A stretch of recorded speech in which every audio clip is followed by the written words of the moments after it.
Welcome to the Markets Happy Hour podcast, a weekly markets update for investors the world over.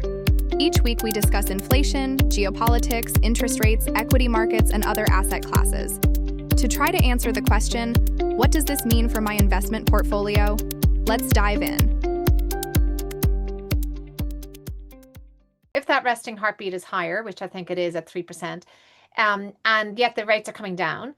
So we have real rates, therefore, coming down and being eroded by, and the inflation rates of any return being eroded by this inflation. Where does that drive investors then? Does it drive them out of cash, out of fixed income, into higher yielding equities or other assets just in general? And how do you think that phenomenon, because in a way they've been able to relax with cash for a while, it hasn't been a drag? You're exactly right, Ethan. I would agree that in this environment where we're talking about slowing the positive growth, where rates are coming down, that you want to rethink your asset allocation. And the points you made, I agree with. I'd add some others. The cash trade has been a wonderful one, given where rates have been in the past few years. It's going to be less economical, especially as inflation stays higher.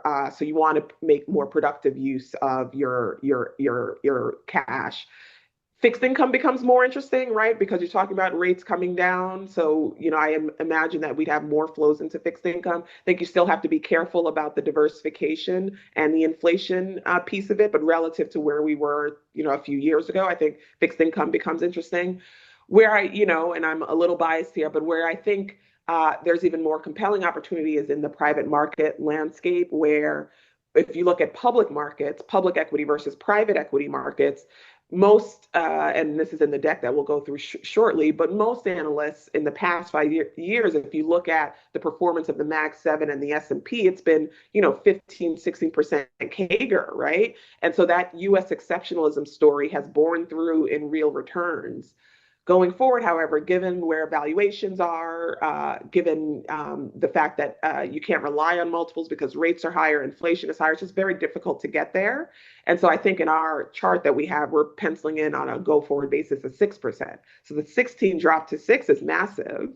And so you think about filling that gap. And what I like is if you look at private equity, while all private markets asset classes are subject to this higher rate environment, you're seeing the fact that one, valuations are not as stretched, number one. Two, there are just more ways to win. And so I think for private equity, we're going, on a median manager level down from, I think it's 14 to 12.